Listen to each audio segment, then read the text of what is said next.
আসসালামু আলাইকুম। স্বাগত জানাচ্ছি আন্তর্জাতিক সংবাদে। সংবাদের শুরুতেই থাকছে সংবাদ শিরোনাম। জানিয়ে দিব হাতে থাকা সর্বশেষ আপডেট আন্তর্জাতিক সংবাদ। প্রথমেই সংবাদ শিরোনাম। পারমাণবিক বোমা তৈরি নিয়ে যে ফতোয়ার কথা বললেন ইরানের প্রেসিডেন্ট। এরপর জানিয়ে দিব ইসরায়েলকে আরও $7 বিলিয়ন ক্ষেপণাস্ত্র ও বোমা দিচ্ছে আমেরিকা। এদিকে লোহিত সাগর ছাড়ল মার্কিন বিমানবাহী রণতরী।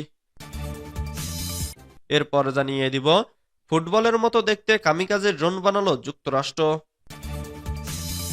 আরও জানিয়ে দিব লেবাননের নতুন সরকারে হিজবুল্লাহ থাকা চলবে না বলেছেন মার্কিন দূত। সর্বশেষ জানিয়ে দিব জিম্মি হস্তান্তর অনুষ্ঠানে আবারও ব্যাপক শোডাউন হামাসের। এতক্ষণ শুনছিলেন সংবাদ শিরোনাম, এবারে বিস্তারিত। তবে অনুরোধ থাকবে ভিডিওটিতে একটি লাইক করবেন এবং কমেন্ট করে জানিয়ে দিবেন কোন জেলা থেকে আপনি আমাদের এই ভিডিওটি দেখছেন। পারমাণবিক বোমা তৈরি নিয়ে যে ফতোয়ার কথা বললেন ইরানের প্রেসিডেন্ট। মার্কিন গোয়েন্দা সূত্রের বরাত দিয়ে নিউ ইয়র্ক টাইমস জানিয়েছে ইরানি বিজ্ঞানীরা পারমাণবিক অস্ত্র তৈরির দ্রুততর পদ্ধতি নিয়ে কাজ করেছেন। তবে ইরানের প্রেসিডেন্ট মাসুদ পেজেশকিয়ান বলেছেন ইরান পারমাণবিক অস্ত্র তৈরি করছেন না। তা যাচাই করা সহজ। যুক্তরাষ্ট্রের প্রেসিডেন্ট ডোনাল্ড ট্রাম্প ইরানের সঙ্গে পারমাণবিক শান্তি চুক্তি করতে চান বলার একদিন পর একথা বললেন পেজেশকিয়ান। এছাড়া তিনি পারমাণবিক বোমা তৈরি নিয়ে সর্বোচ্চ ধর্মীয় নেতার একটি ফতোয়া তুলে ধরেন। রাষ্ট্রীয় টিভিতে বৃহস্পতিবার পেজেশকিয়ানের ভাষণ প্রচার করা হয়। মাসুদ পেজেশকিয়ান বলেন, যুদ্ধটা ইরানের জন্য লাভজনক কোনো ব্যবসা নয়। আমরা পারমাণবিক বোমাও বানাতে চাই না। পারমাণবিক বোমা তৈরির ব্যাপারে আমাদের সর্বোচ্চ ধর্মীয় নেতা আয়াতুল্লাহ আলী খামেনি একটি ফতোয়া দিয়েছেন। বলেছেন, ইসলামে পারমাণবিক বোমা নিষিদ্ধ, কারণ ইসলামী প্রজাতন্ত্রের নীতিতে নিরপরাধ মানুষের হত্যাকাণ্ড কোনোভাবেই গ্রহণযোগ্য নয়। ইরানের প্রেসিডেন্ট বলেন, ইরান অবশ্যই তার প্রতিবেশীদের সঙ্গে সম্পর্ক শক্তিশালী করবে। আমরা একে অপরকে সাহায্য করতে চাই। রাশিয়া, চীন সহ অন্যান্য দেশের সঙ্গে আমাদের কৌশলগত পরিকল্পনা রয়েছে। আমরা সব দেশের সঙ্গে কাজ করতে প্রস্তুত। এজন্য পরিকল্পনা তৈরি এবং চুক্তি করতে চায় তেহরান। ইসরায়েলকে আরও $7 বিলিয়ন ক্ষেপণাস্ত্র ও ড্রোন দিচ্ছে আমেরিকা।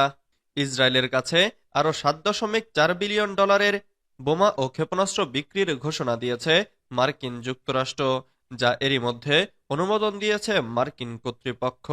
গাজা যুদ্ধের শুরু থেকেই মার্কিন অস্ত্র ও বোমা ব্যবহার করছে ইসরায়েল। মার্কিন ডিফেন্স সিকিউরিটি কোঅপারেশন এজেন্সি জানিয়েছে স্টেট ডিপার্টমেন্ট $6.75 বিলিয়ন বোমা ও $660 মিলিয়ন ক্ষেপণাস্ত্র বিক্রির চুক্তি করেছে। ডিএসসিএ এক বিবৃতিতে জানিয়েছে এই পদক্ষেপ বর্তমান ও ভবিষ্যতের হুমকি মোকাবেলায় ইসরায়েলের সক্ষমতা উন্নত করবে। এদিকে মার্কিন প্রেসিডেন্ট ডোনাল্ড ট্রাম্পের গাজা দখলের পরিকল্পনাকে সমর্থন করেছেন ইসরায়েলের প্রধানমন্ত্রী বেনিয়ামিন নেতানিয়াহু। এরই মধ্যে ইসরায়েলি প্রতিরক্ষা বাহিনীকে নির্দেশ দেয়া হয়েছে বিপুল সংখ্যক ফিলিস্তিনিকে গাজা থেকে সরানোর প্রস্তুতি নিতে। ইসরায়েলি প্রতিরক্ষা মন্ত্রী কাতস বলেন, ফিলিস্তিনের গাজা ছেড়ে যাওয়া নিয়ে একটি পরিকল্পনা তৈরি করতে তার সেনাবাহিনীকে নির্দেশ দিয়েছেন তিনি। কাতস বলেন, গাজা থেকে সেখানকার বাসিন্দাদের স্বেচ্ছায় চলে যাওয়ার বিষয়টি কার্যকর করার জন্য পরিকল্পনা তৈরি করতে আইডিএফকে আমি নির্দেশ দিয়েছি। গাজাবাসীরা তাদের গ্রহণে রাজি, এমন যে কোনো দেশে তারা চলে যেতে পারেন। তার আরও দাবি, স্পেন, আয়ারল্যান্ড ও নরওয়ের মতো দেশগুলো গাজার যে কোনো বাসিন্দাকে তাদের দেশে গ্রহণ করতে আইনত বাধ্য। লোহিত সাগর ছাড়ল মার্কিন বিমানবাহী রণতরী। মার্কিন নৌবাহিনী জানিয়েছে তাদের ইউএসএস হ্যারি এস ট্রুম্যান বিমানবাহী রণতরীটি লোহিত সাগর ছেড়ে এই সপ্তাহে সৌদা উপসাগরে নোঙর করেছে। যুক্তরাষ্ট্রের কেন্দ্রীয় কমান্ডার এর অপারেশন এলাকায় 2 মাস ধরে যুদ্ধ অভিযানের পরে এটি লোহিত সাগর ত্যাগ করেছে। মূলত ইয়েমেন হুথি বিদ্রোহীদের আক্রমণ প্রতিহত করার জন্যই এই যুদ্ধ জাহাজটিকে লোহিত সাগরে মোতায়েন করা হয়েছিল। ট্রুম্যানের কমান্ডিং অফিসার ডেভ স্নোডেন বলেছেন, আমি এই দলের নিষ্ঠা এবং সেবা এবং তাদের অক্লান্ত পরিশ্রমের জন্য অবিশ্বাস্যভাবে গর্বিত। ফুটবলের মতো দেখতে কামিকাজে ড্রোন বানালো যুক্তরাষ্ট্র। দেখতে ফুটবল আকৃতির, কিন্তু আসলে এটি প্রাণঘাতী এক অস্ত্র, যা দিয়ে ধ্বংস করা যাবে শত্রুর শক্তিশালী প্রতিরক্ষা ব্যবস্থা। এমনই এক কামিকাজে ড্রোন বানিয়ে তাক লাগিয়ে দিয়েছে মার্কিন স্টার্টআপ কোম্পানি এক্সডাউন। এএফএল ফুটবলের মতো দেখতে এই ড্রোনের নাম দেওয়া হয়েছে পিএস কিলার বা পিএসকে। ছুড়ে মারার মতো এই ড্রোন রাডার ফাঁকি দিতেও নাকি সক্ষম। পিএসকের ওজন 3.5 পাউন্ডের চেয়ে একটু বেশি। চাইলে কোয়ার্টার ব্যারাকের মতোই যেকোনো স্থান থেকে আকাশে ছুড়ে মারা সম্ভব। আর নিখুঁতভাবে আঘাত হানতেও জুড়ি নেই এই ড্রোনের। সামরিক অস্ত্রাগারে ড্রোন এখন আগের চেয়ে অনেক বেশি জায়গা করে নিয়েছে। ইউরোপের বুকে চলা ইউক্রেন যুদ্ধ ড্রোনের প্রয়োজনীয়তা চোখে আঙুল দিয়ে দেখিয়ে দিয়েছে। শত্রুর ওপর নজরদারি, গাইডেড ওয়েপেন এবং হামলার জন্য ড্রোনের কার্যকারিতা অনেক। এক্সডাউন বলেছে তাদের তৈরি করা এই ড্রোনের খরচ খুবই কম, আর খুব সহজেই এগুলো রক্ষণাবেক্ষণ এবং আপগ্রেড করা যায়। ইলেকট্রনিক ওয়ারফেয়ার ছাড়াও পিএসকে ড্রোন নজরদারি ও থার্মাল ইমেজিংয়ের মতো কর্মকাণ্ড চালাতে সক্ষম। তবে উড়ন্ত ড্রোনের বিরুদ্ধে জম হয়ে উঠতে পারে পিএসকে, এ নিয়ে প্রতিবেদন প্রকাশ করেছে ইউক্রেনীয় মিলিটারি পোর্টাল। লেবাননের নতুন সরকারে হিজবুল্লাহ থাকা চলবে না বলেছেন মার্কিন দূত।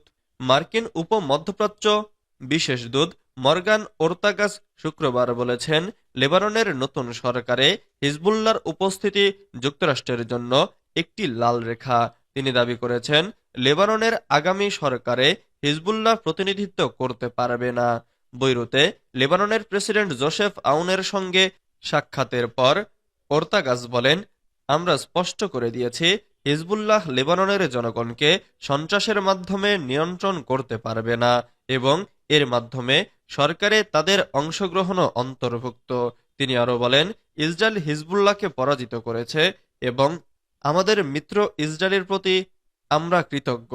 ওর্তাগাস উল্লেখ করেন, দীর্ঘ 1 বছরের সংঘাতের পর ইসরায়েলের সঙ্গে 2 মাসের সর্বাত্মক যুদ্ধের হিজবুল্লাহ দুর্বল হয়ে পড়েছে।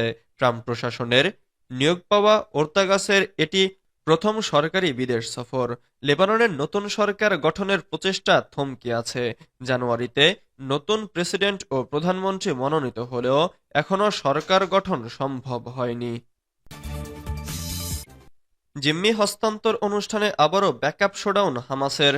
ইসরায়েলি জিম্মি হস্তান্তর অনুষ্ঠানে আবারও ব্যাকআপ শোডাউন করেছে ফিলিস্তিনি প্রতিরোধ আন্দোলন হামাস। আজ শনিবার আরও 3 ইসরায়েলিকে মুক্তি দেবে গোষ্ঠীটি। বিনিময়ে ইসরায়েলি কারাগার থেকে ছাড়া পাবে 183 ফিলিস্তিনি।